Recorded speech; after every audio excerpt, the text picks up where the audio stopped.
Hello, I'm Conrad Bain. Tonight on Different Strokes, we're starting a special two-part show on a very sensitive and important subject. Now, we urge families, children, and parents alike to watch both of these informative episodes and then to discuss the problem presented, which is of deep concern to all of us.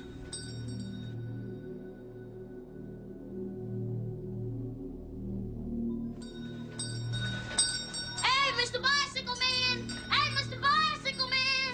Arnold, the man's name is Mr. Horse. Right. Hey, Mr. Bicycle Man! That show was very unsettling for me. I couldn't watch it. I didn't want to be around it. I asked him, don't write me in, please write me out of most of this. Give me a bite, please, please. Don't just stand there. Help me grovel. Well, Daddy, I guess he could keep his bike downstairs in the garage. Yeah, Dad, and there's plenty of safe places to ride in the park. And as far as strange people go, I mean, they're everywhere. We've got one living in our apartment. It was unsettling because I had myself gone through that. And watching it happening on the show, it was like reliving that all over again. I was reliving that whole thing all over again. Maybe we'd better not let your dad know about the bike. In fact, maybe it would be best if you didn't even mention, that you came back here and I gave you all this ice cream before dinner. Why don't we just make it our little secret, huh? You know something, Mr. Horton? You're sneaky. Sneaky. Yeah, I'm getting a whole new respect for sneaky. This is what happened in my life. And they didn't know about it. You know something, Arnold? I really like you. I really like you. You and I are going to have a lot of good times together.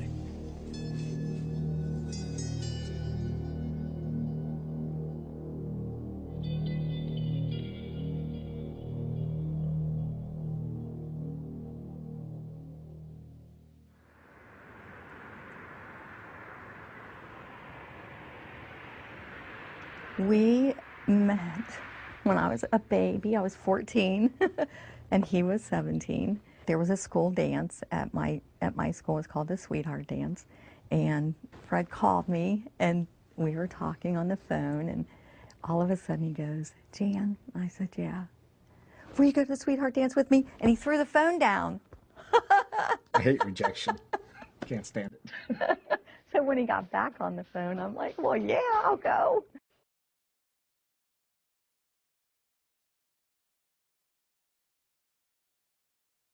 Dated all through high school, and I ended up going into service, and I asked her to marry me before I went into service. Mm-hmm. When I came home for good, she had a big oak tree in her front yard, her mom's front yard. Yeah. And I come down the street, and there's a big yellow ribbon with a big bow on it tied around the tree, so.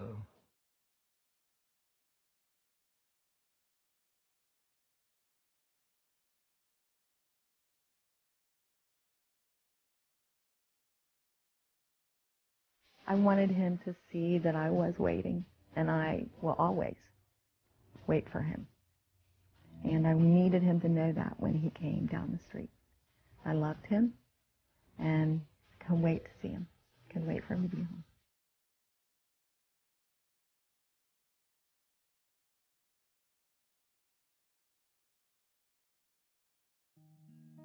Freddie was born on Easter Sunday. Brought him home in a little bunny suit with ears. And then Mark came along 3 years later. We had a great time with our kids when they were growing up. They had sports.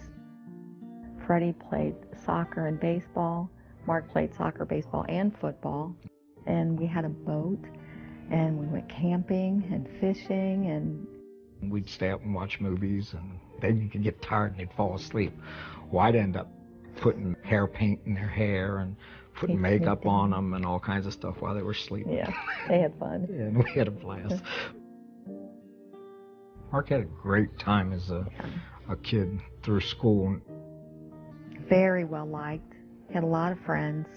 Wake up in the morning, have 5, 7, 8 guys down there, that decided to drop by and spend the night. So, and raid the refrigerator. He had one girlfriend all the way through high school. and that he loved very much. And he just was real popular and fun, and he loved high school. I don't know what prompted him to think about modeling, but When he was really young. he was in his early teens when Yeah. he first started talking about that. Yeah. He wanted me to take him to a modeling agency here in Cincinnati. You know, we just had to tell him we just can't afford that. So he was not happy. I mean, he was disappointed, but he was okay. But I think it was a dream of his from the time he was that old, 12, 13, 14 years old. So when he got an opportunity, I couldn't say no. Graduated high school and left for California.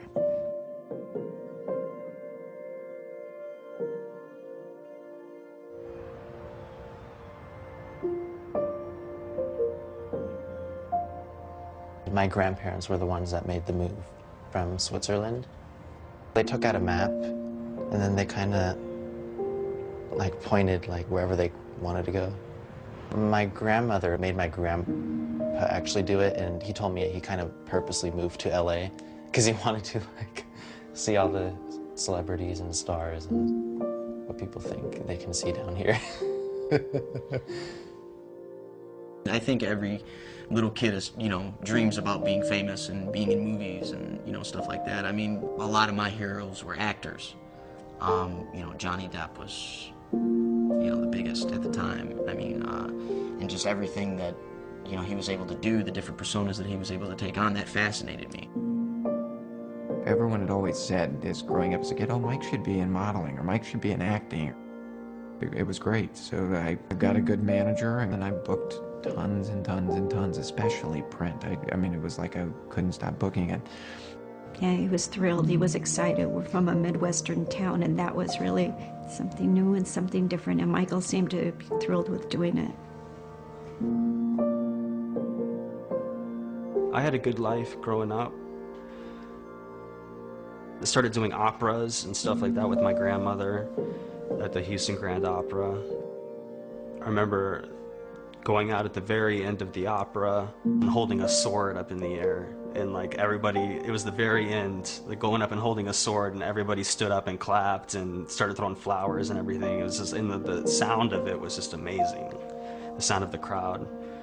And that's probably the happiest acting memory that I have, the happiest experience that I have. I started developing an interest in acting and started taking acting classes in Houston and got an agent. I don't know where you want to go. I don't know your venture. Look, this is California. This is where you make it. This is it. You know what I mean? This is where it all starts. People try to die and they try to get you. You know what I mean? You here, so wish you luck, man. Thank you very much. Wish you luck. Just the love of movies and film, and I just kind of grew up with it ever since I was like 5 years old. I was in What's Eating Gilbert Grape. I was in a couple of other films, and I was in The Apostle with Robert Duvall and Farrah Fawcett. It tells me of a Savior's love who died to save. The audition process was we met up with Robert Duvall, and he sat at a piano. My little sister and I sang some songs with him.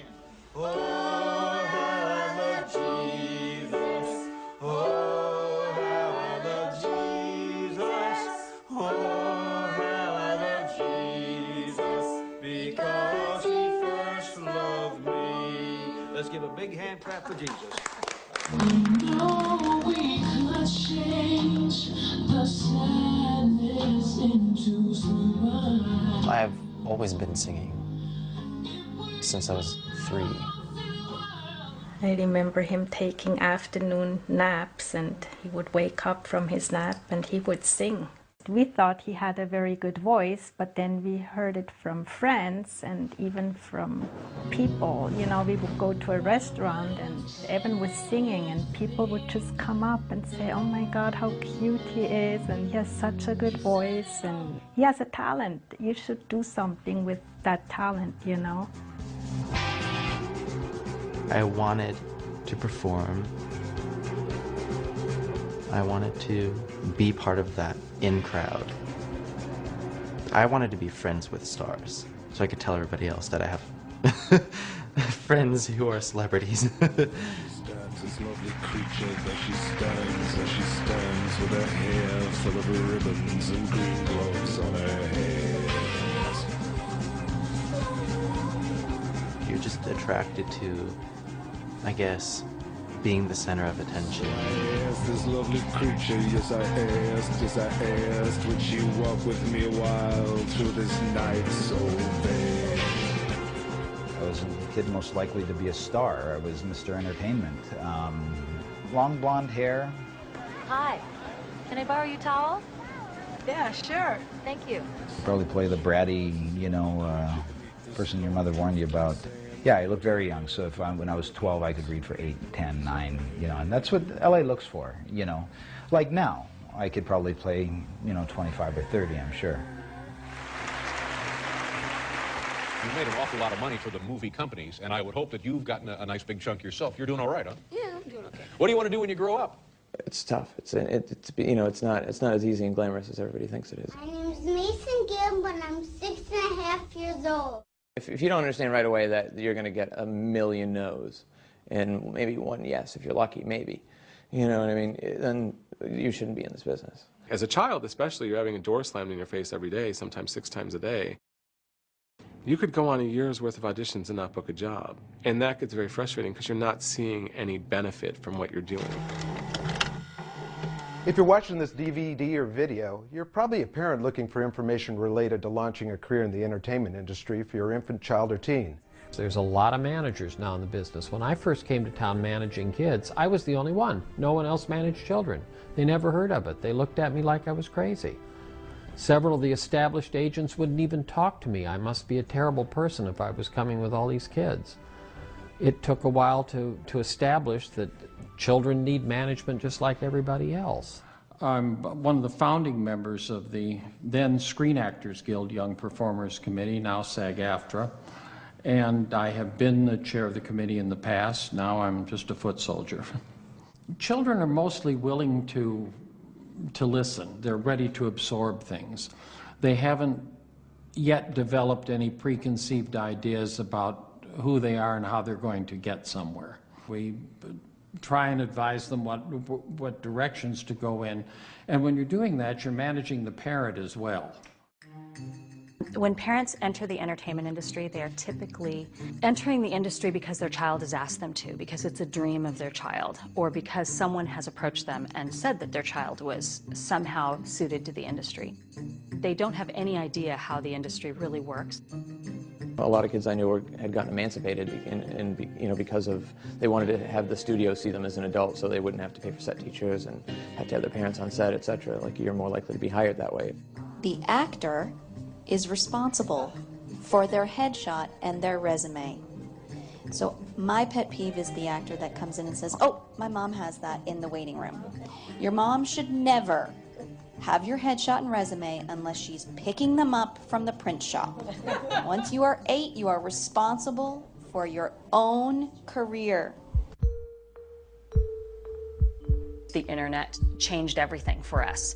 We were quite surprised to find our own children's pictures were being sold on eBay. Just their regular headshots, not anything salacious, not even anything erotic. Our kids were not famous at all. They were working, but they were certainly not where anyone would care that their headshots were being sold on eBay. And yet it became clear that they were, and they were being sold for a lot of money. And you wonder, who wants my kid's picture for $300? Especially a printed picture that we'd send you for free. We started the process of investigating. We started to put together a matrix of the photographers and the sellers and who was doing what. We were very disturbed to find that they were really close to us, really, really close.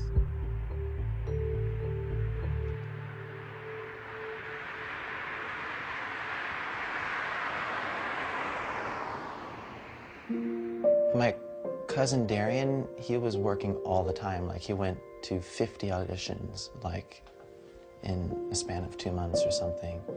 It seemed like he was actually, you know, moving up.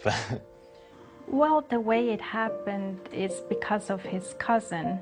You know, he was already signed with a manager. My parents and my sister approached and just said that, hey, Darian's doing very well with Marty. You guys should check it out. Martin Weiss, better known as Marty, was a manager in Hollywood for probably a good 15 years. He managed child actors, boys and girls, but primarily boys. Marty had close relationships with his clients. He had sleepovers regularly, screening parties with his clients regularly. He would take them out Halloween trick-or-treating, all his clients together, and he would dress up like a dinosaur or a shark or Thing 1 or Thing 2 from The Grinch. He was very aggressive as a manager, though, and he was honestly very good at it. His clients got auditions, they got work. He said, all you have to do is sing a few songs and you'll make it big, and you'll meet a producer, you'll get signed by a label, you can star on Disney Channel shows. You know, what kid wouldn't want that, right? It happened pretty quick. I remember he was signed with Marty at age 11. I didn't really think, quite honestly, at the time that much would come of it. Okay, our next performer began his singing career less than 1 year ago and already caught the eye and ear of several major names in the industry. I remember I did the Young Artist Awards. Well, he was excited, he got dressed up and was a bit nervous.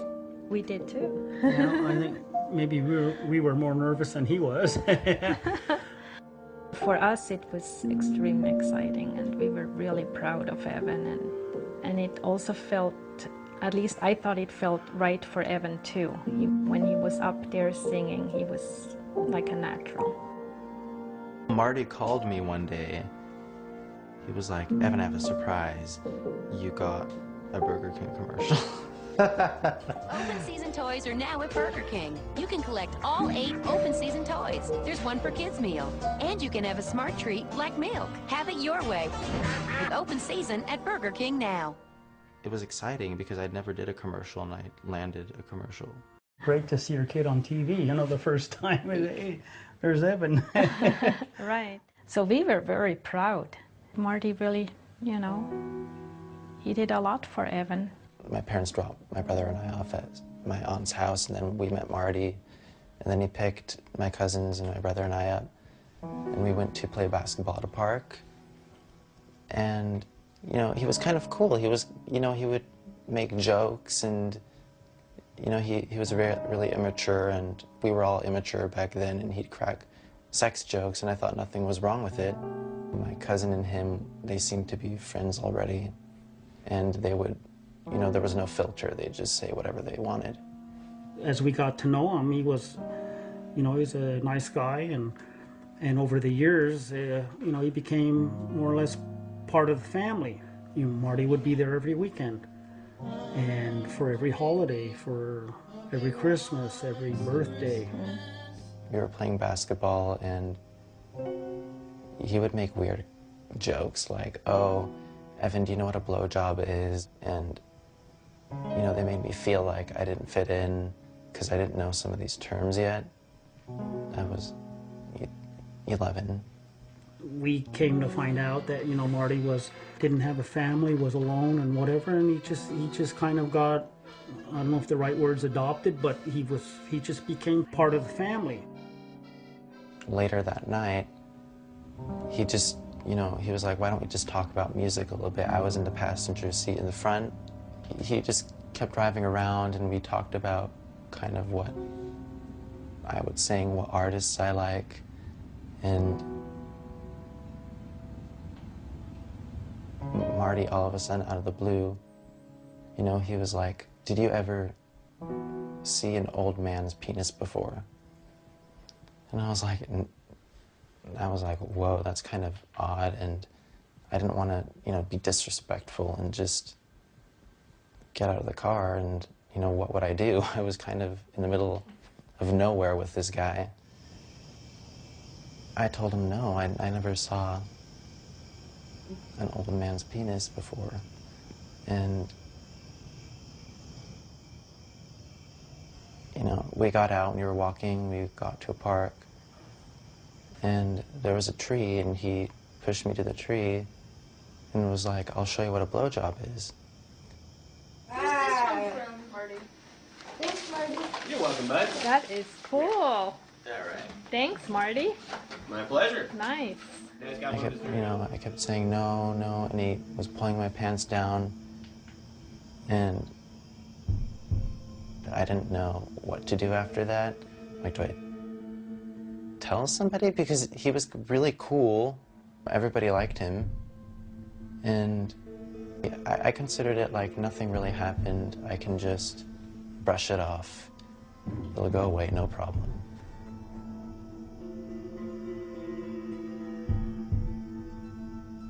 Around November of 2011, I became aware of this issue of child abuse in Hollywood. You have young children who are aspiring actors.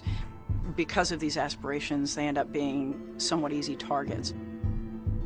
Some cases have parents who set aside normal cautions and allow their children access to adults when parents might normally be alarmed.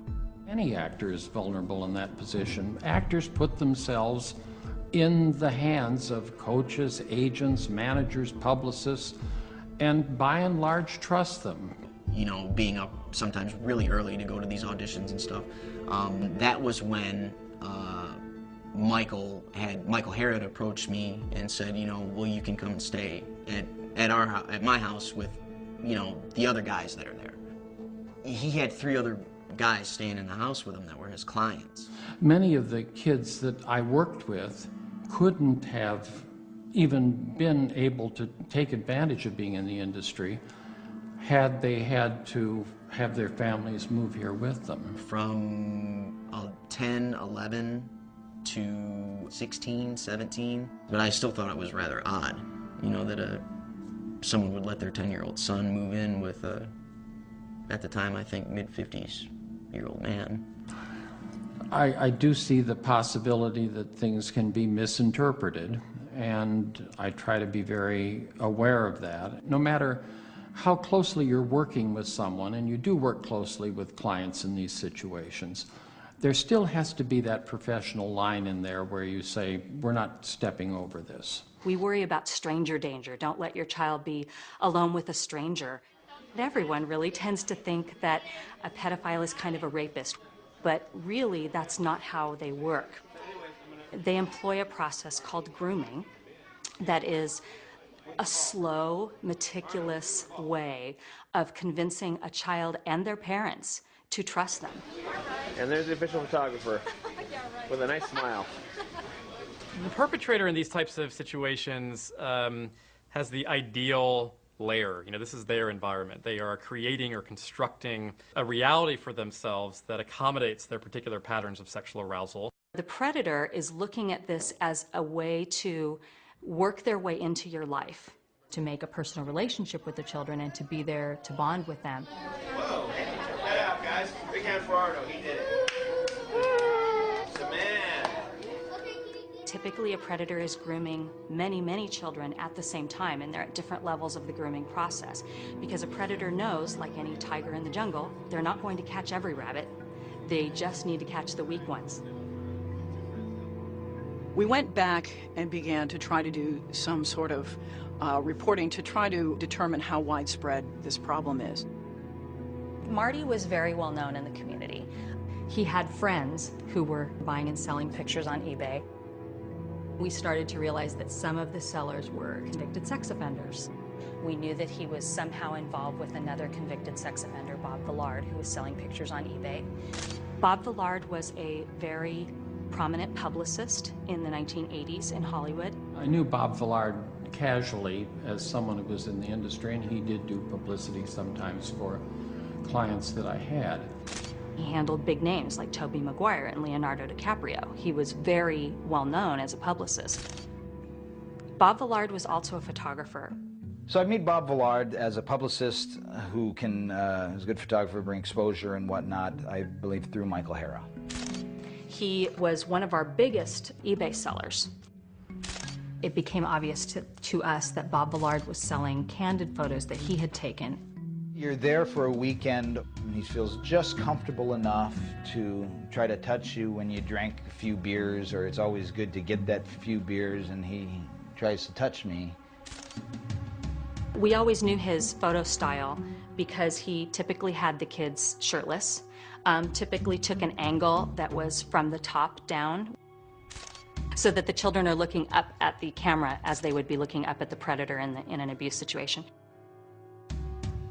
Bob Villard was a manager, he was a publicist, he was connected. I can tell you that the #1 problem in Hollywood was and is and always will be pedophilia. There was a circle of older men, and they all had either their own power or connections to great power that surrounded themselves around this group of kids. And it's widespread? Oh yeah. I was surrounded by them. They were everywhere like vultures. For us, that really connected a lot of people. Connections between how the kids got hooked in. We started to see the patterns. One of Bob Villard's favorite subjects was Brock Pierce. He was a common snapshot boy being sold by Bob Villard's eBay seller. Brock in the pictures was young, appeared to be 13, 14. Brock Pierce, meanwhile, was connected to Mark Collins Rector and Chad Shackley. We saw that they owned a company together called Den, which again, on the surface, it seems kind of logical that a child actor would grow up and become, use their money that they had made as a child perhaps and open an internet company. When we started to realize what this really was, it became a much bigger deal.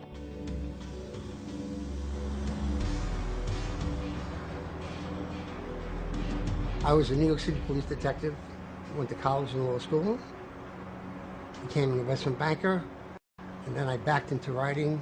I've broken very big stories over the years. I'm very fortunate to break big stories.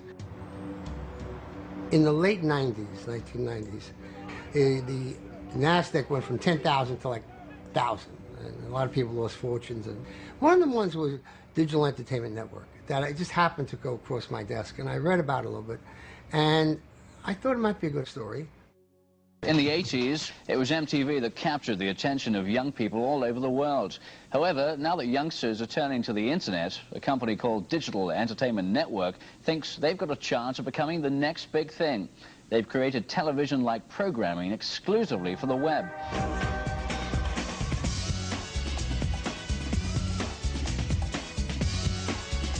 What makes Den different than other internet companies that have come before it? It's a fusion of the marketing power of Madison Avenue with the technology of Silicon Valley and the entertainment of Hollywood. They were aiming their programming primarily for young people. So it was a whole new concept. The majority of young people today are not finding themselves reflected in television.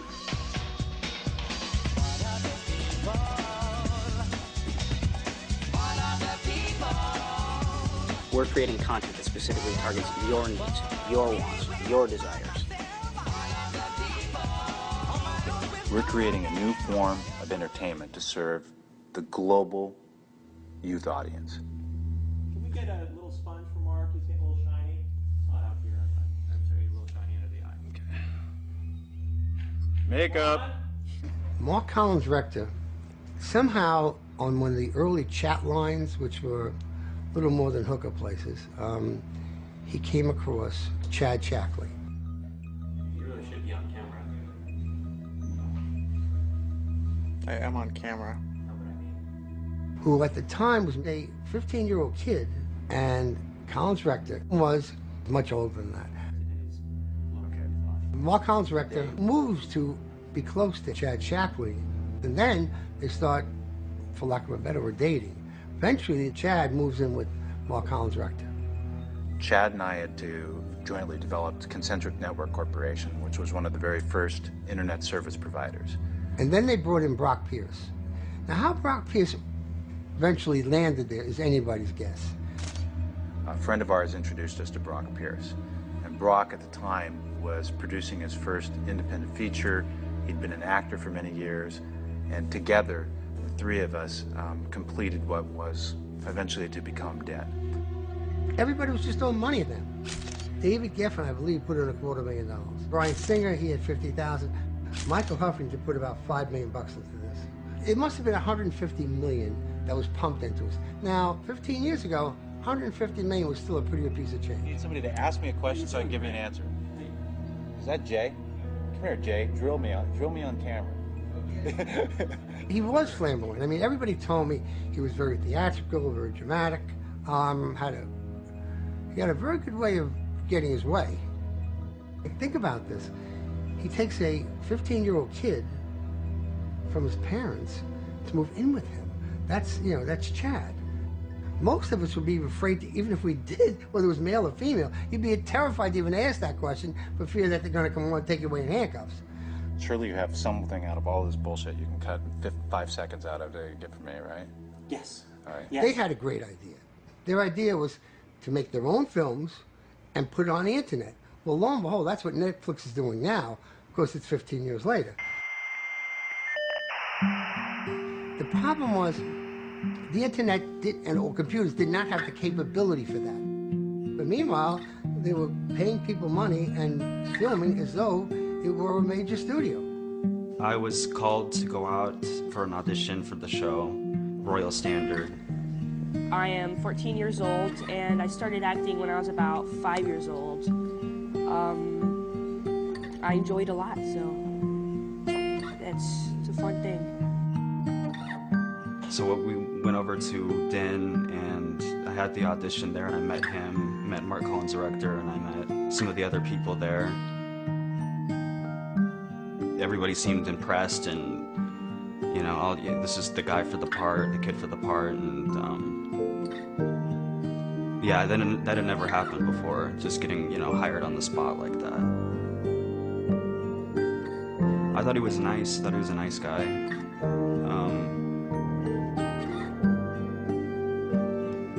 I thought he was nice. How I feel about working on the Royal Standard set, it's great. The crew's wonderful. It's a lot of fun working on green screen. I get to learn some martial arts more than I already know, so it's lots of fun. It's wonderful.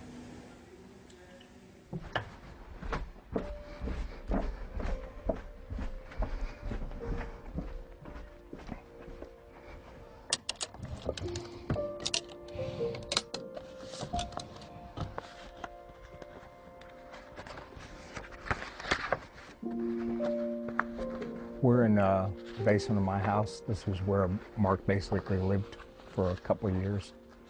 But he spent most of his time down here. He was kind of like a hermit down here. This is where he hid out.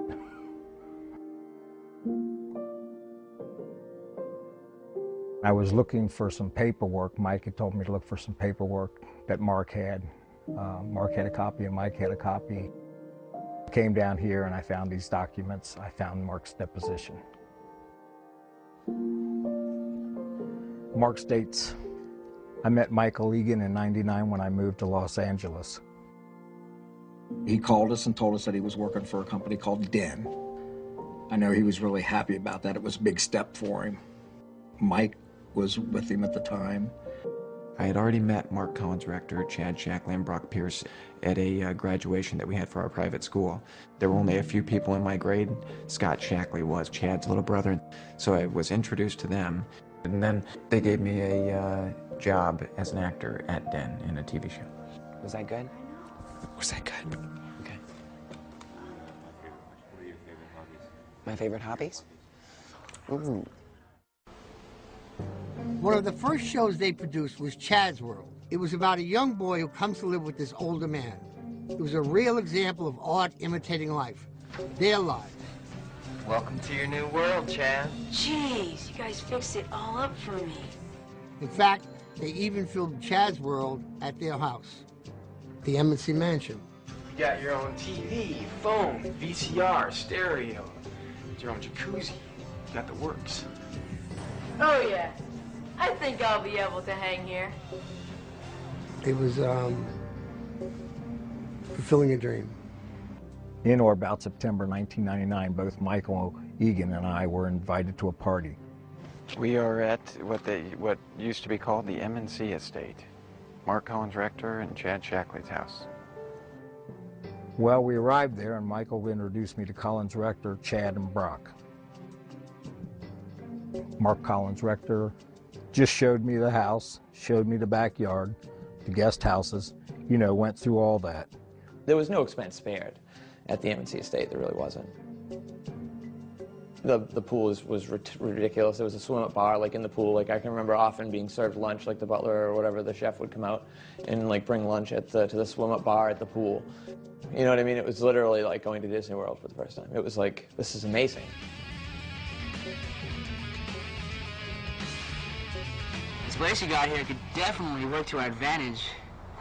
Bring some girls here. They're gonna love this place. Sounds good to me. Before I even went to the house, like, Scott was like, you know, my house is different. You know, like, you know, the dynamic at my house is not like a normal house. I guess I should tell you. They're gay. Hey, that's cool with me. I have no problem. So Mark was definitely like the leader, and then like Chad, it was like Mark, like the husband, Chad would be the female figure of the wife, and I don't know how in a normal context you would fit Brock into that picture. But. Where do you want my eyes? Right into the lens. Into the lens? Right okay. the audience. If I was over late at night, you'd see like they'd have people over getting into a hot tub with Chad or Brock or Mark or all three of them at one time getting in where he was naked and all of them were naked getting in the hot tub, and you'd start to see these different little things happen. I'd be like, what the hell is going on? There's a skinny dipping rule after nighttime, so anybody who was over, you know what I mean, it didn't matter who it was, that, you know, you had to skinny dip after dusk or whatever.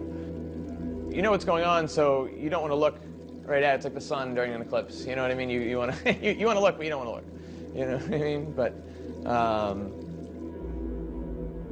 you know, I can't say that. I mean, obviously they weren't having sex in the hot tub, like right out in the open, but you know, it was obvious to me that something was going on just by the position, you know. But I can remember just like, again, like, well, I mean, that's going on over there. It's kind of weird, but I'm in this Olympic-sized heated swimming pool right now doing laps. You know what I mean? Like, who cares? You know what I mean? And it was definitely awkward. Definitely. What's the most exciting thing about Den to you? The most exciting thing about Den is the people that work here, the people creating the content, the people that are running the show. We're a cool bunch. Brock Pierce told me that they were going to a party in Hollywood Hills being held by David Newman. This is American Bandstand. I was going to say if you're on ecstasy, but Yeah, that's probably not a good idea. This is... At this party, there were lots of drugs available, and there were many young teenage boys, ages 14, 15 there. Some of the big studio people were there, including Garth Ancier and Randall Kleiser. The party, with so many teenage boys and no women, not even the caterers, had made me feel uncomfortable. They would find the good-looking ones that they wanted in their shows and then prey upon them. I don't remember his name, but the one kid that was in Royal Standard, he was a younger kid, even younger than me at the time, and I remember once Mark had been at the auditions, they would go to the auditions and so forth to try to pick the ones that they wanted. And I remember the one younger kid, blonde-haired kid, I don't remember what his name was, but I remember Mark going right after him.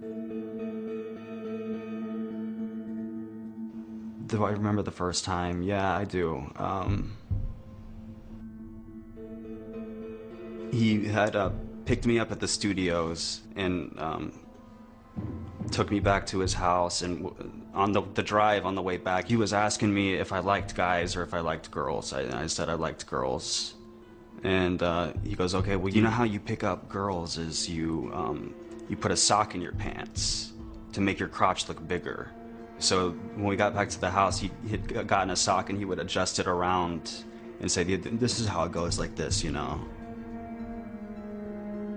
At one point he said, you know what, why don't you just take off your clothes? Take off your clothes and let me see what you look like. So I don't know why I did it, but I did, and he looked at me and goes, oh yeah. That night, he dressed me up in somebody else's clothes and wanted to take me out to dinner, and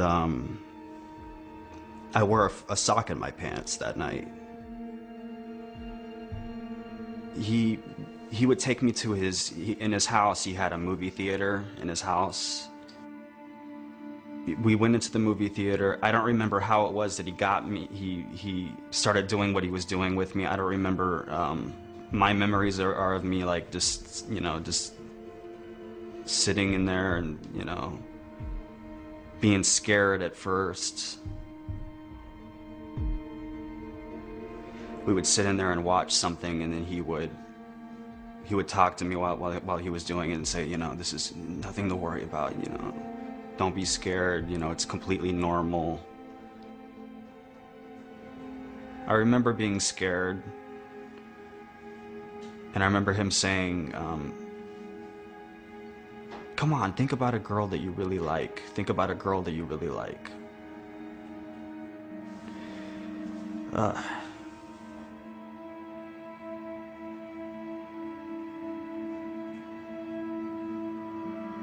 Royal Standard, it's a good series right now, and hopefully, when I get older, do a lot of film work, try to make my way up, and hopefully catch a good TV series sometime, or internet series, which I'm on. So. We know that in child abuse, the power dynamic is tilted. You have an adult who's preying on the child, who is manipulating the child. They tell me in interviews that they're fearful of professional reprisals, and they're fearful of never working again. He just showed me porn, and he told me, oh, these are clients having sex with their managers. These 60-year-old men having sex with 14-year-old clients. He just told me this is normal, like this goes on all the time. This is what you have to do. Everybody does this. Everybody who manages children. And he would tell me that constantly. Oh, no, you like it. And at some points, I believed him. He would say, we could call it this guy. He would be glad to meet you. And he showed me this whole business of people that would be mad at me if I told anybody.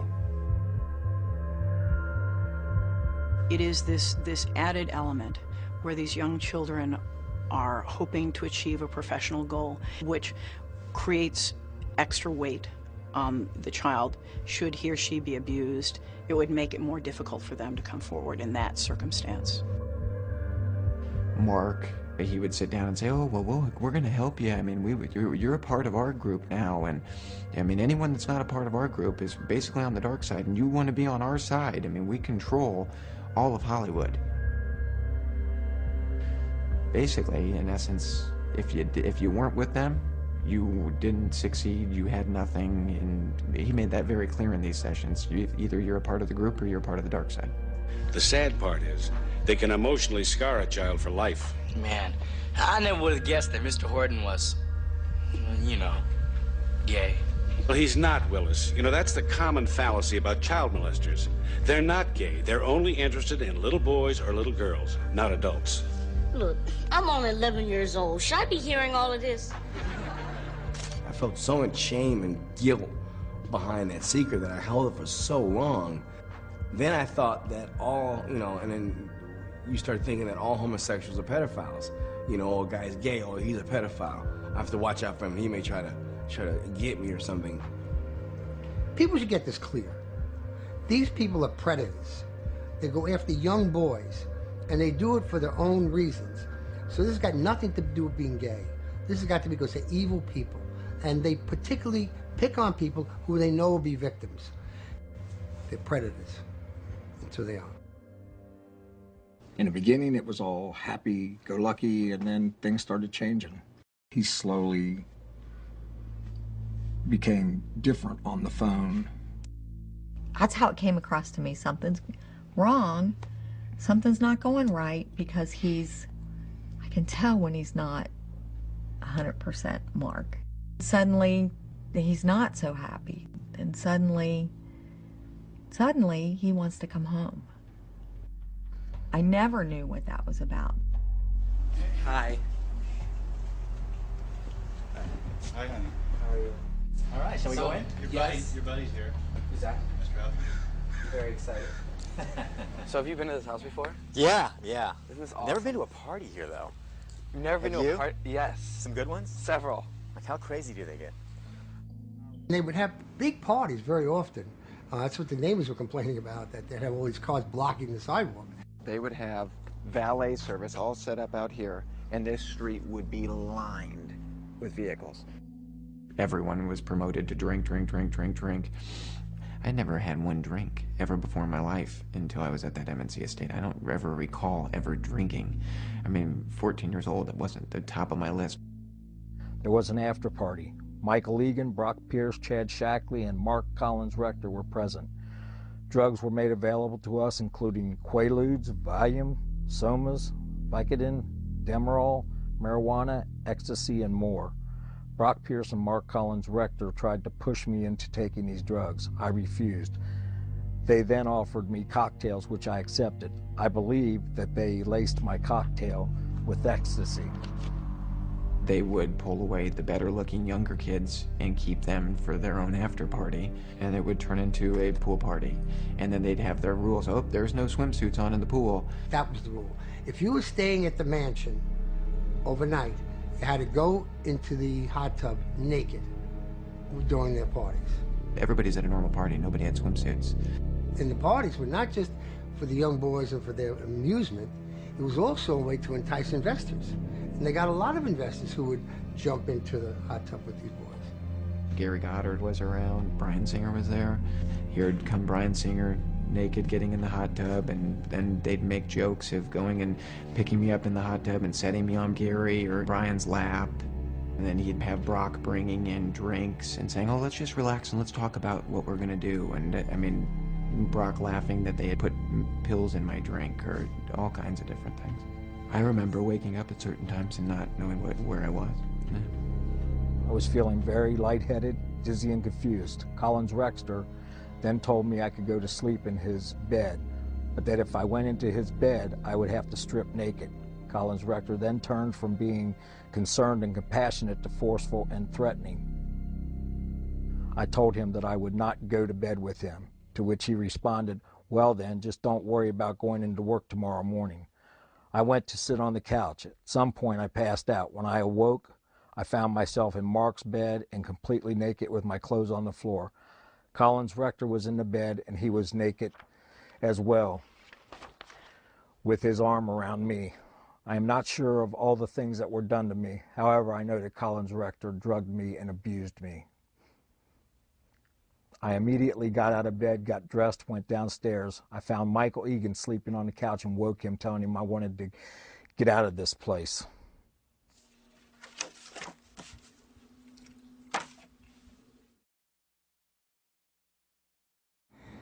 I think the best way to describe this is a pedophile ring.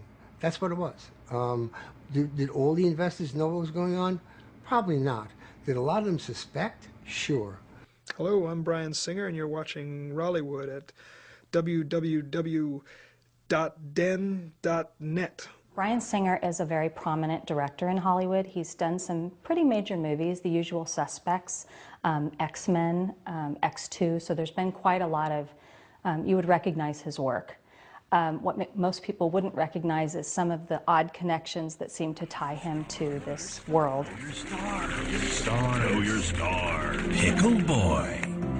Brian Peck, who was convicted of child molestation, worked for him on X-Men and did the commentary for X-Men with Bryan Singer.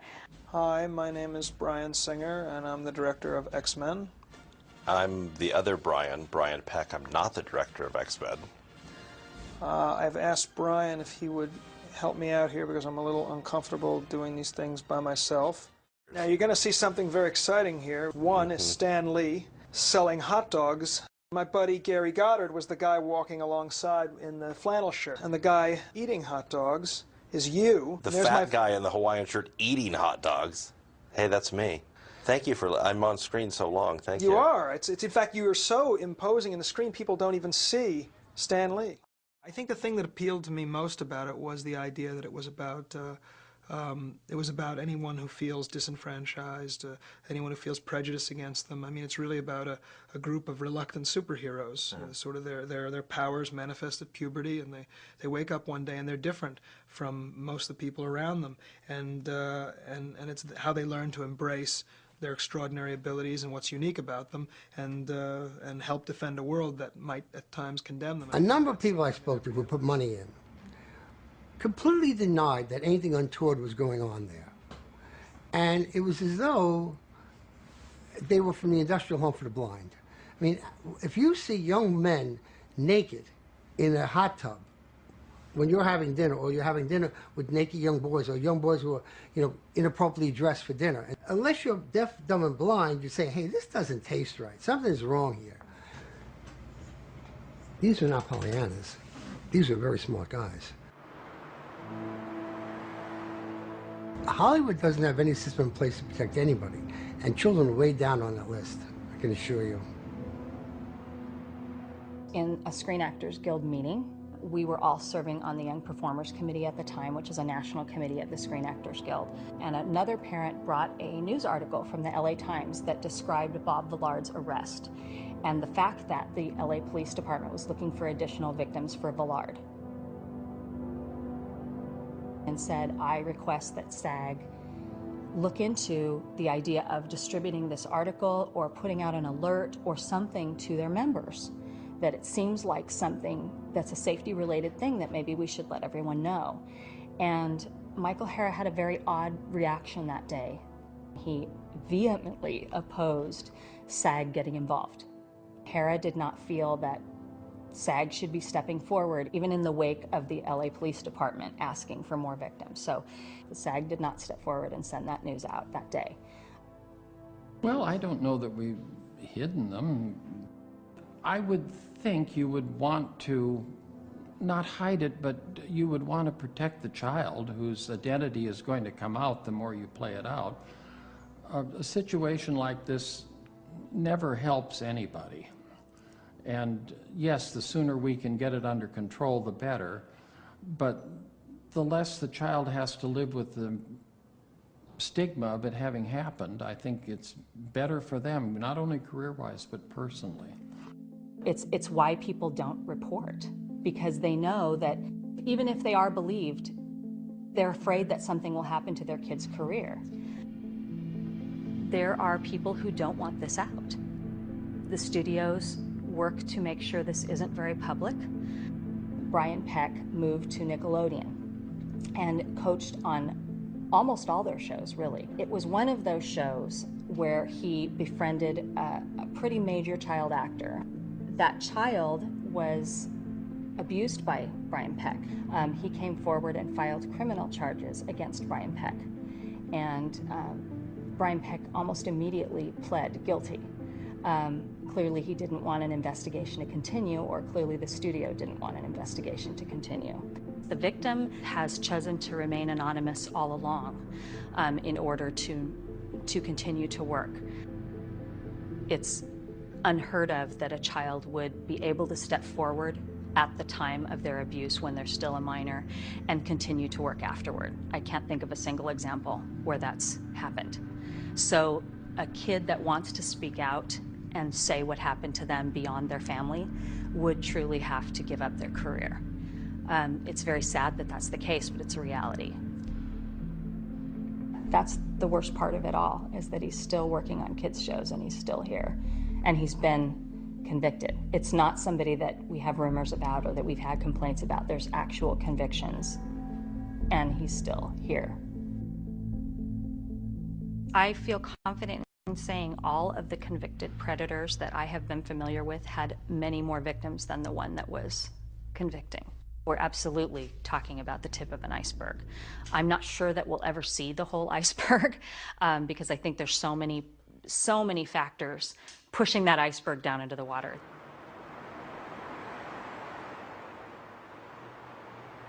I think that sexual abuse doesn't get more attention because it's an uncomfortable subject. We don't want to talk about it. It's ugly. It reveals things about our culture that we don't want to know. But by not discussing it, then we don't identify it as big a problem as it is. A lot of child molesters will, they'll have this defense or this argument that it wasn't hurtful or wasn't harmful. The child enjoyed it. Many of them actually use that type of language. In fact, it could be the case that it wasn't quite as traumatic as we assume it was at the time that it actually happened. Now, the problem with this is that so many kids grow up to interpret that experience of manipulation and exploitation and abuse by a trusted authority figure, and then this psychological time bomb occurs.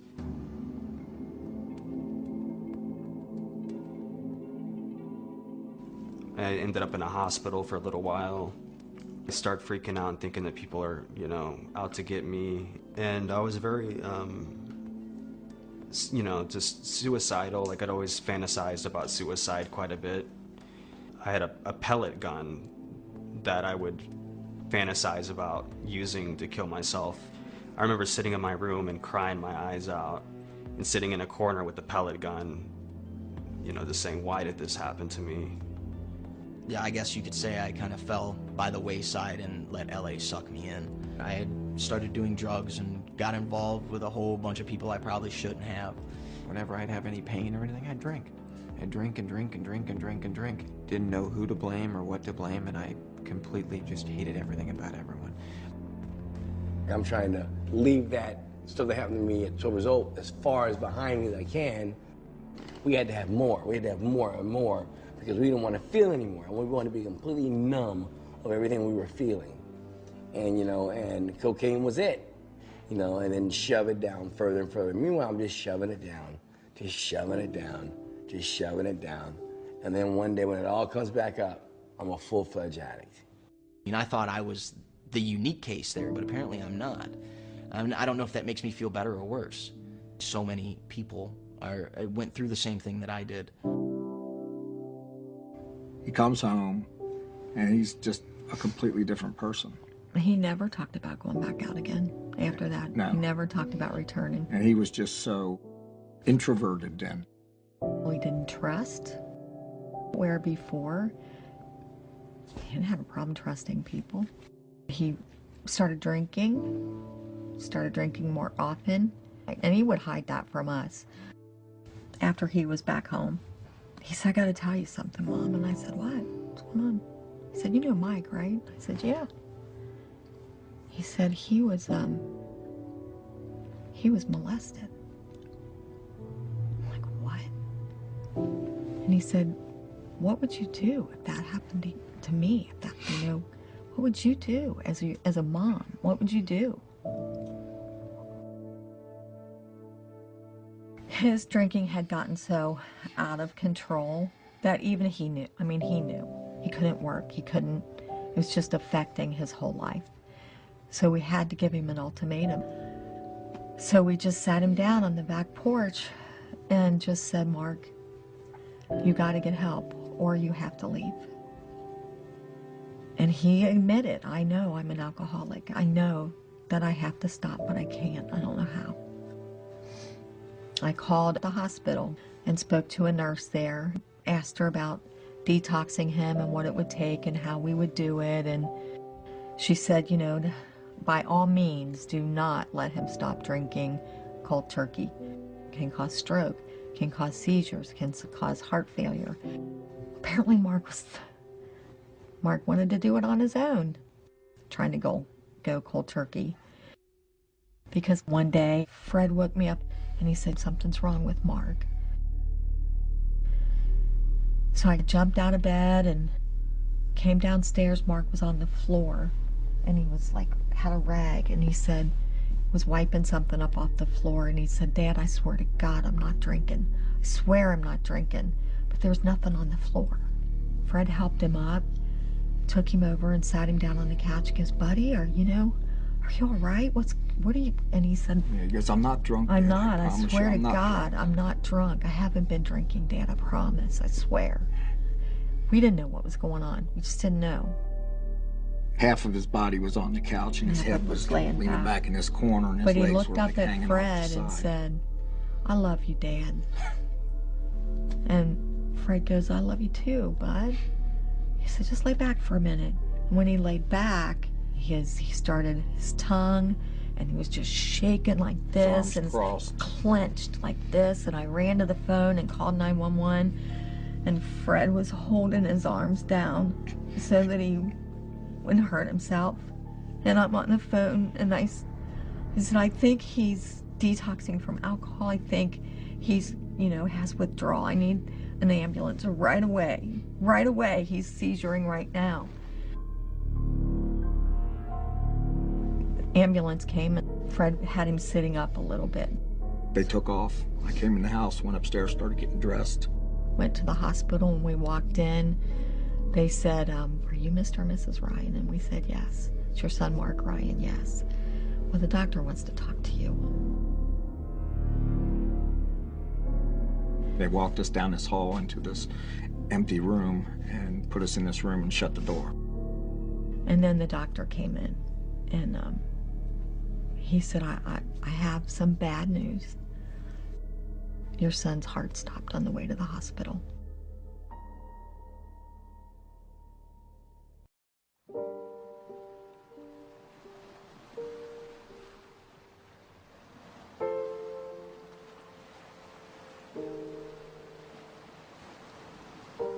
We went back a decade to try to find contemporaneous reports, and we found 12 separate prosecutions of people who had used this allure of Hollywood to prey on children, and they were across basically all facets of the industry. So you have this phenomenon of crimes potentially being underreported. Moreover, some of the victims that I spoke with felt stigmatized. They felt they were to blame for the crimes that had occurred and feel they can't speak out publicly.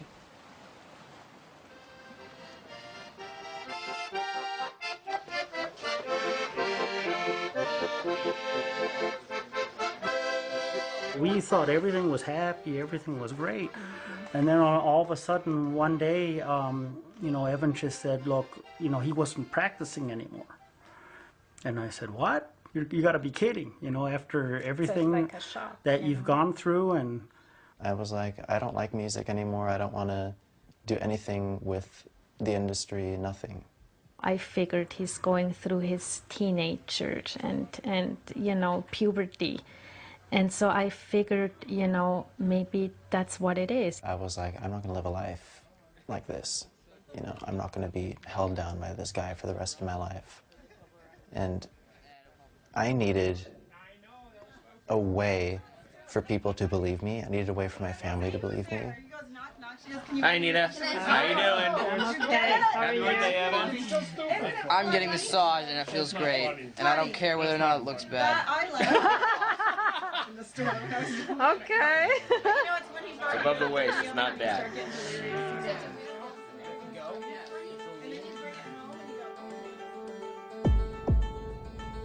Yeah, I had to find an excuse to get him alone where I could talk to him. So I figured, why don't we go to McDonald's so we could talk in the car. Taking, let's see, kids meal, chicken McNuggets, please, with barbecue sauce. Make drink, Diet Coke, easy ice. You're getting a shake? Yeah, medium. Medium chocolate shake. Then no whipped cream. No whipped cream, no cherry. Because I was hoping that we'd be talking for a long time in the car once he parked somewhere. When was the first time that we met? It was, First time we met was that one time that we went to the park. You guys were going to the park to play some basketball. And then it would be kind of quieter in the car and I can get everything on tape. Because I remember you asked me if I ever did anything with the guy before. Yeah, a long time ago. I was afraid if my recorder would beep or if something would go wrong and if he found out that. And then that's when you asked if I wanted to try it. And that's when you, oh wait, that's when you gave me my first blowjob, right?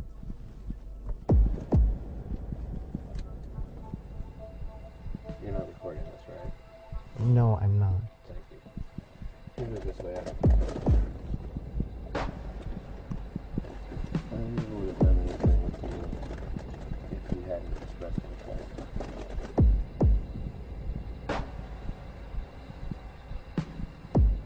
That situation that happened at Penn State? Mm-hmm.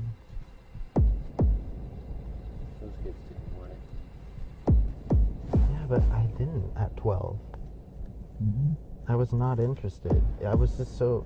I remember that night you did pull out your penis in the car, and I was scared. Like, I didn't know what to do. Because you asked me if I wanted to touch it. I was in the car, in the van. I'm trying to remember that. That kind of sounds familiar. I just remember being in the car and you were asking me questions. Well, see, that's just it.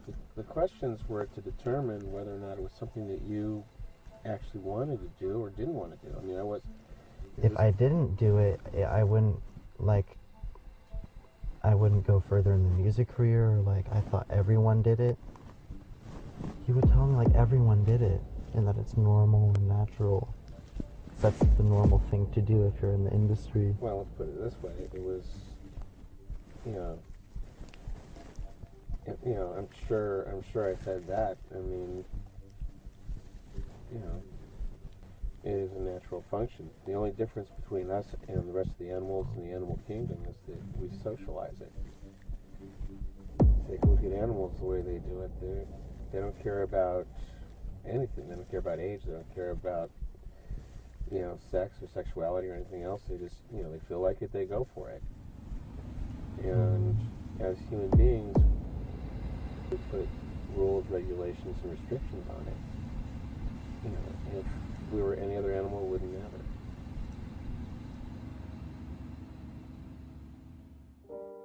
it. I was just numb when he told me. I was like, how could this happen, and how could I not have seen it, that this was happening to Evan. And I don't know, it was just so painful, really painful. And of course, the first question for me was, to Evan, did it happen once, or how often did it happen? You're kind of hoping it's once and that's it. But then Evan told me that it happened many times and over several years. And that's when I thought I was gonna faint. It's just so hard.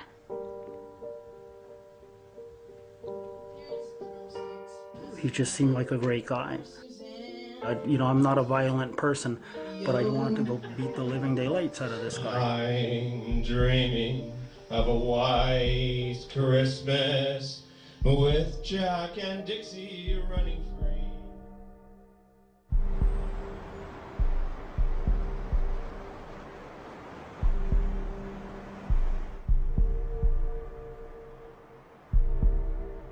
The first thing that happened to bring the demise of Den was a lawsuit filed in New Jersey against Mark Collins-Rector, Chad Shackley, and Brock Pierce.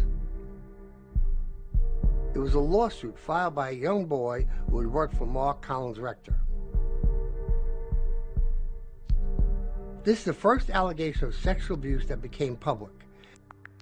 At the time, Den was gearing up for a $75 million initial public offering, which was going to make them all very rich. And when that started to leak out more and more, two of the boys that have been victims, Mike E. and Alex B., went into the estate with a camera to collect evidence. One thing he took pictures of was the huge amount of prescription bottles that were in Mark Collins-Rector's name. OxyContin was one of them. But there was Vicodin, Percocet, Xanax, and there was like a lot of bottles. We went back into the MNC estate, him and I, one night, and went through and copied every single one of their file cabinets, from all their passenger manifests for Jet West file, all their American Express files. I mean, every document that was in those files we copied. Cabinet after cabinet. We sat there at the copy machine hours copying them, boxes full of stuff. It's an email from Brock to Chad, and it says, "What do you think?" And it is a picture of a young boy. This one says, from Brock to Chad, another interesting one from Michigan. Chad's response on that one was, "That's a yummy one." And Brock writes to him, "Would you like me to contact either of them?" Chad writes, "Well, they both look cute, but what's their deal, question mark." The investigation and the lawsuit started to leak out, and Mark Collins Rector started to panic. He could start to see I was being more distant and I didn't want to be around him. And I remember one time him specifically grabbing me and pull me actually up into his room, into his closet, and would open that gun safe and said to me, "Do you not understand the power I have? Do you not understand the power I have?" As that gun's sitting right there at you. He had a gun collection. A number of boys told me he would point the gun at them just like that. Collins Rector would make it very clear, if you spoke about anything that happened in the house or anything about them, that first off, they would destroy your career. Second off, they've had people eliminated, 14, 15 years old. I definitely didn't want to be eliminated. They came home and explained what happened, and I started crying, and I said, "This didn't really happen to you, did it, Mike? Did it happen to you?" And my son got curled up on the floor in a corner and started rocking and saying, "Mommy, I was just a kid. I was just a kid." And they threatened me, and I was just a kid. And I knew immediately that I had to bring someone and get someone involved. The police, the FBI, whoever knew I needed to expose these criminals. We brought all those videos, the audio tapes, and gave it to our attorney, and which was given to the FBI as well. And it wasn't just in these files, the names of Mark Collins Rector, Brock Pierce, Chad Shackley, in the files handed to the FBI. You had Brian Singer's name in manifest. You had all these people, not just the three that lived in that estate. They were well aware of all the other people that were involved as well. I mean, I had to actually write pages on yellow sheets of paper, pages of the whole story for the FBI. They wanted me to sit down and document it all. They were worried about being arrested. There was an FBI investigation. They had heard that. Somebody told them they were questioned about it. And when they learned that, they were in the wind. I was talking to Scott one day, and then I couldn't reach him for a couple of days, and then it was only a few days after that I was there, and there was nothing. There was like literally nothing. Nothing was gone. Even I think the fountain, if I remember correctly, the fountain, there was a fountain in the front yard. Even the fountain was gone. And they went to different places in Europe, hopefully to avoid being arrested. And somebody gave them up in Spain.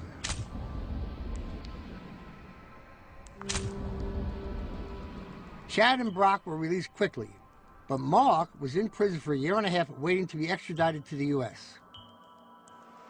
Eventually, he was sent back to the U.S. and pled guilty to 9 counts of child sexual abuse.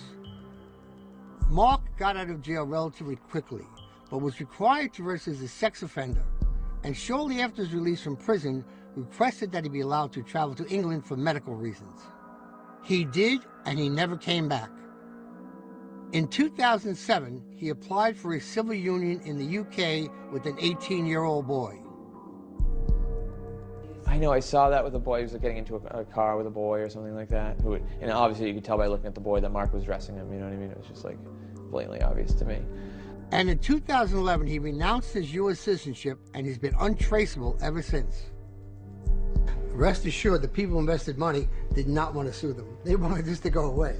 I'm sure small investors did, but Michael Huffingtons, they weren't going to sue. The story was huge, and I submitted it. My editor loved it. It was quickly fact-checked. And then, a couple days later, I get a call from his assistant to an assistant to an assistant who said, "We're not doing your story. We're going to pay you a 25% kill fee, and we'll give you about half your expenses." And that was the end of it. It's Hollywood. People do what they want in Hollywood. And if you're a big enough star or a big enough director or you're making enough money for these people, you can do whatever you want.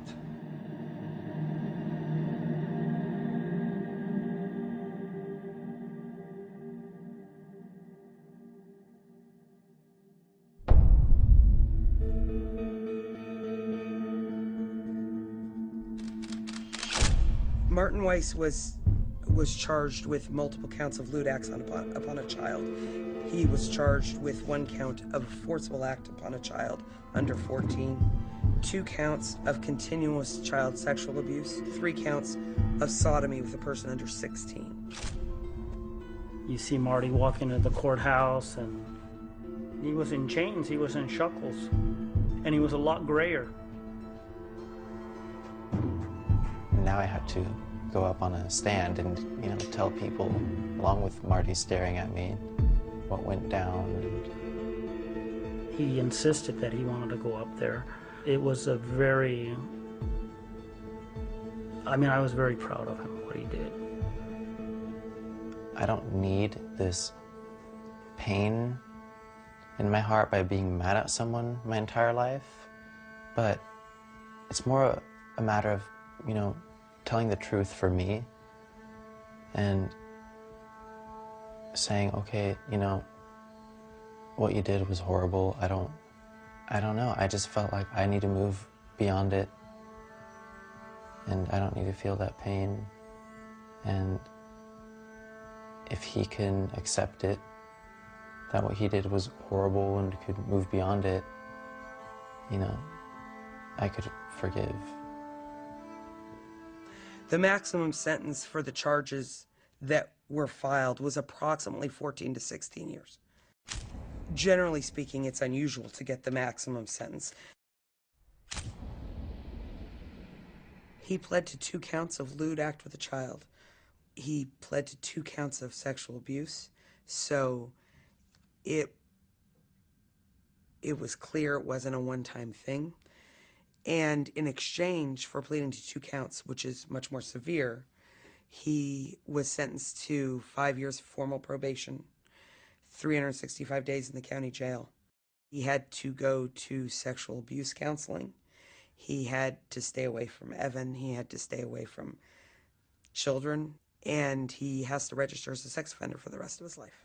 He was arrested in December or late November, and then he got out June, 6 months. They almost never serve the full day-to-day sentence in county jail. I mean, 6 months is a joke. It's a joke for what happened. In any case, to ask a DA whether or not they think that they were completely successful in protecting the community from any future crime is impossible for us to answer. I can't truthfully say, or honestly say, that I stopped any future crime. I wish I could. I wish I could in every case. But I can only do what the law allows for us to do. Unfortunately, to get bad people off the street, yeah, we need it could have been a lot better. He could have served much longer. In that way, the system did let me down. And they're letting other people down. He told me that there are other people that he was doing it with. But like I said, I think it's more important to be able to speak about it and just be free of that secret than it is to really get justice in the court system. There's a moment in the book where you, to a degree, introduce Corey to one of his abusers. Do you take responsibility for that emotionally? Yeah, and you know what? He asked me to take responsibility for that on the show, and I did. This is going to be a painful process. The dust is coming out, the cobwebs are being cleared, and people are going to know that we all play a part in this story. And it's what part are you going to take responsibility for? I just think in many cases it's a situation where somebody isn't thinking. The parent has become trusting where they shouldn't become trusting. Regardless of how good the situation looks, your job is to protect your child. But I still think it behooves the agent, the manager, the publicist, whoever it is, to know where that line is and not cross it.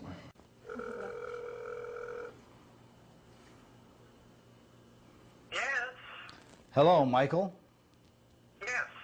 Hi, this is Joey Coleman. Well, hello, Joey Coleman.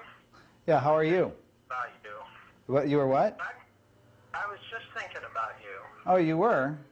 Yeah, I was. I was reading an old Hawaii magazine, and I was thinking about you. Yeah, well, it's been a while, huh? Yeah, it has. I haven't talked to you in a while. I kind of lost track of you. Yeah. What about, have you heard from Bob lately? Bob? Bob Villard? Oh, Bob Villard. Last I heard, he was in prison, Joey. Oh, is that right? For what? Well, I assume some sort of a problem with children. tried several times to get him, and somehow or other they didn't. But last I heard he was, so. Now, I don't know anything about that. I don't know how long it was or anything else. So, no, I haven't heard from him in a long, long time. Oh. Kind of forgotten about him, actually. Well, that's kind of the reason why I got out of the business. I don't know if you ever remember that I slit his lip open with throwing something at him, and I was on my way home never to come back. And I've gone through a lot of therapy, and I don't condone anything that he tried to do, and Lord knows what he's done to anybody else. I don't know, and I don't know, Joey, and you know, I take these things with a grain of salt. I'm not sure how horrible they really are. Yeah. I just, you know, I know I'll never know the whole story about anything. And where I've had the opportunity to talk to someone about it, I've said, look, this is not a terrible thing unless you think it is. It's just something that happens to you in your life. Well, I don't think it's right for anybody to take advantage of anybody, and I think that it's that whole thing is rotten. What I tried to do to me, and quite frankly, I didn't like what, you know, when you tried to have me sleep in your bed and touch me and everything. I hated that too. And that was something unwanted. I shouldn't have done it. And there's no way you can undo that, but it certainly is something I shouldn't have done. I don't know what Joey is remembering, but I don't remember anything that would have caused him to feel that way. All I can say is that as a result of the situation he was in, not only with me but with others, that was how he perceived something. It certainly wasn't anything I intended, and that was going to be my response to it. I mean, are you attracted to young boys? Is that part of it? Not particularly, no. No. So much of what goes on in these situations happen almost by accident. You get the idea that someone out there was a child predator and they were preying on children, and everything they did was to steer the child into this. And a lot of the ones that I at least was aware of, they just sort of fell into it. Did anyone ever try anything on you when you were a kid actor? Well, I guess so. My whole approach to the whole thing was not sexual. I mean, it was, yeah, I suppose somebody did. I would be hard-pressed to remember anything specific, but it wasn't uncommon, let's put it that way. It's difficult when you're living in a situation where there isn't the adult supervision that there should be, to see how things are going to be perceived. And I don't know what else to say about it. I don't know if Michael Hara is a danger to kids. I don't. We're in Hollywood, it's accepting, okay, whatever. He's a good manager. I'm sure he knew everything about the whole bomb alarm. To hear how good he is at playing the Hollywood coldness. Great to hear from you. I was just thinking about Hawaii. Hey, you know, Sue, you're calling from Zimbabwe. Hey, I was just thinking about you. Really? Yeah, I saw a magazine on Zimbabwe, and I was thinking about you. You think he really saw that? His insincerity, you know, glib, lying through his teeth, you know, because whatever, because you from Hollywood people, scumbags, don't even get me started.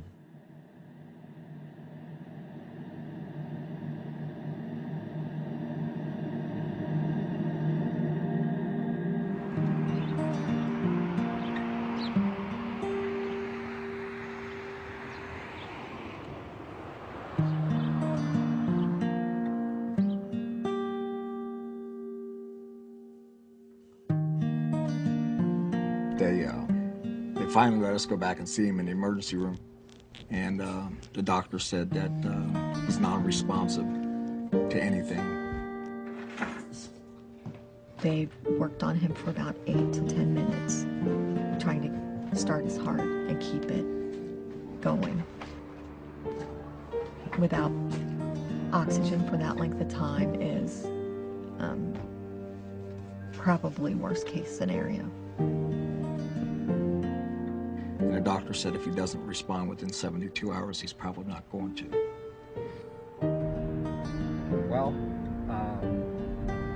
me and my wife are, we just take it one day at a time. We've had so much happen since we were kids, and then getting married and having kids, that we just take life one day at a time. I would sit on one side of the bed, Jan would sit on the other side, and we'd both hold his hand. And it was like just holding a piece of meat. The second day, one doctor pretty much had given up on him. Yeah, you need to make a decision. And he kept pushing the 72-hour thing. And I was like, your 72 hours don't mean a damn thing to me.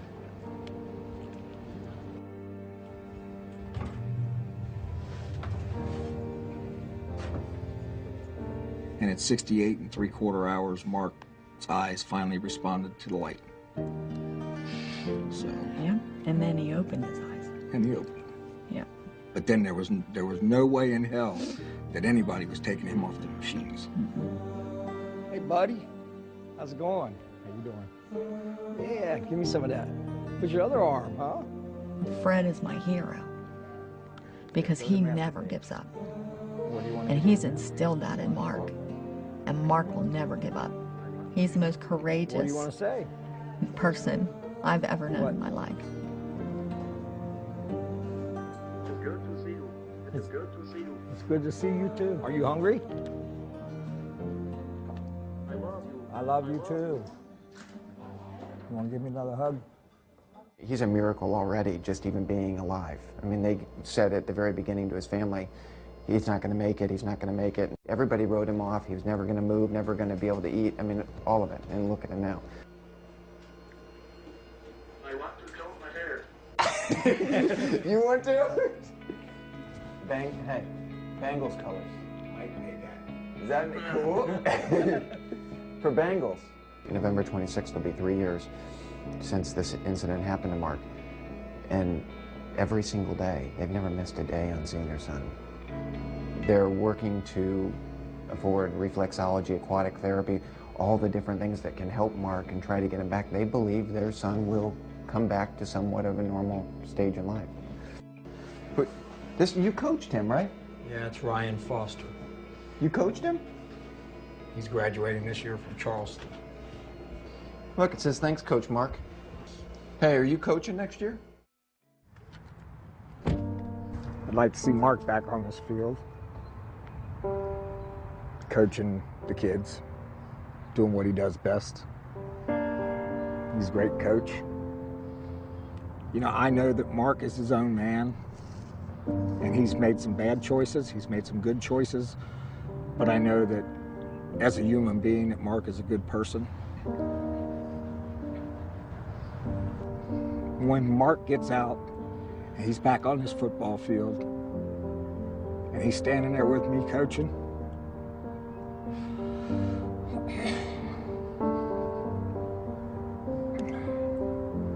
God can take me then, but not until then.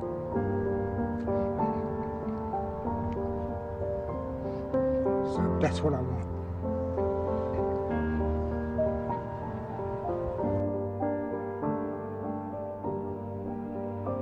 After the whole thing with Mark Collins Rector happened, it's made my life very dark. I was never able to have a girlfriend or anything.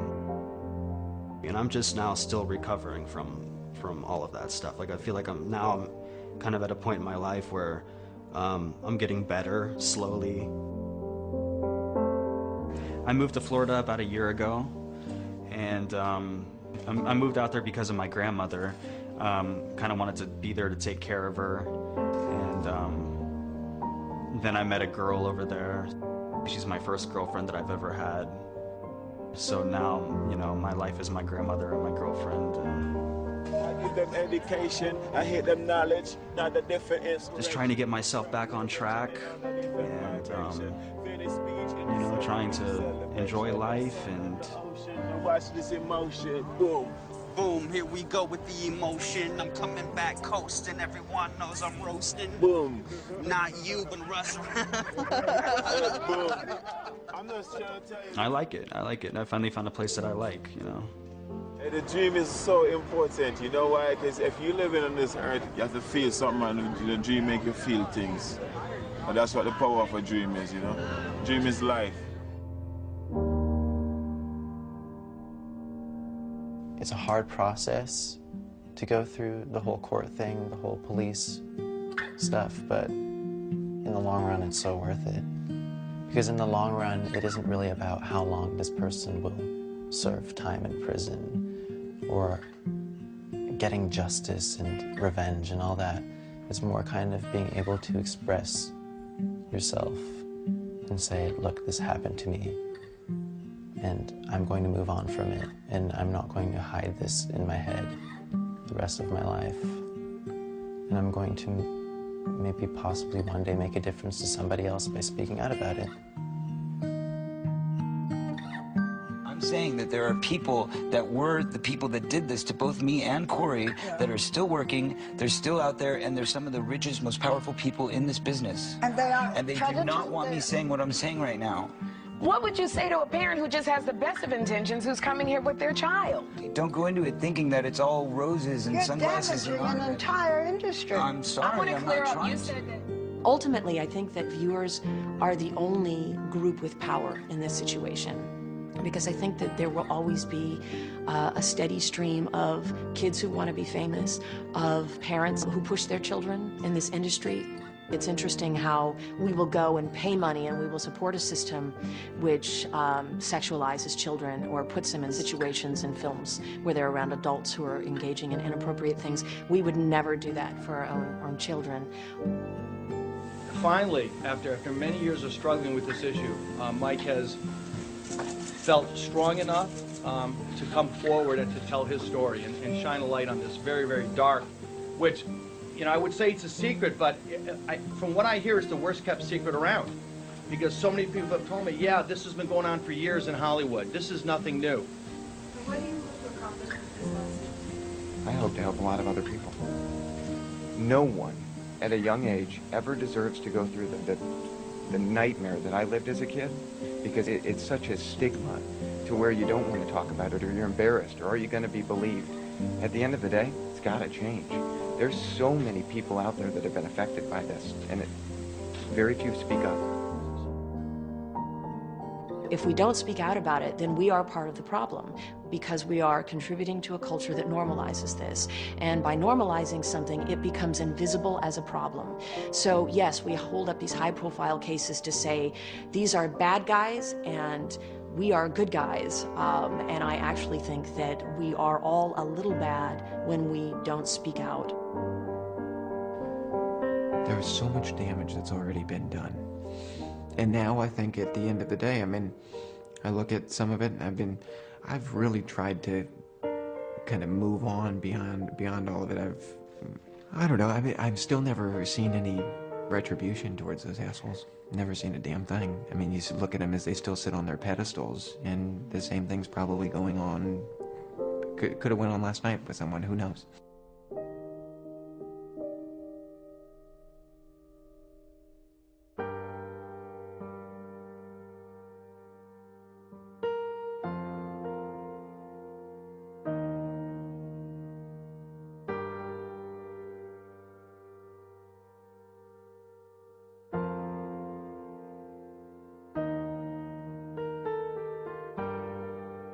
Taking over the light now. All there is to be said has been said. Let the walls fall, let the shadows disappear. Let our story start from this moment here. This is a call to arms. This is a call to arms, you know. This is a call to arms. This is a call to arms, you know.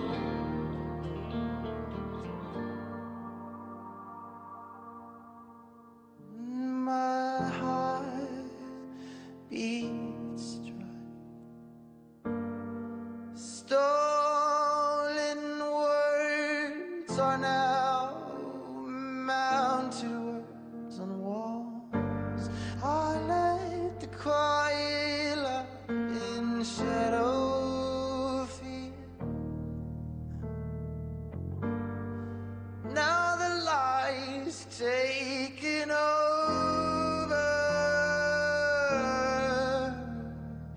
This is a call to arms. This is a call to arms, you know. This is a call to arms. This is a call to arms, you know. This is a call to arms. This is a call to arms, you know. This is a call to arms. This is a call to arms, you know. This is a call to arms. This is a call to arms, you know. This is a call to arms. This is a call to arms, you know. Let it out, or we'll burn to the ground. Let it out, or we'll burn to the ground.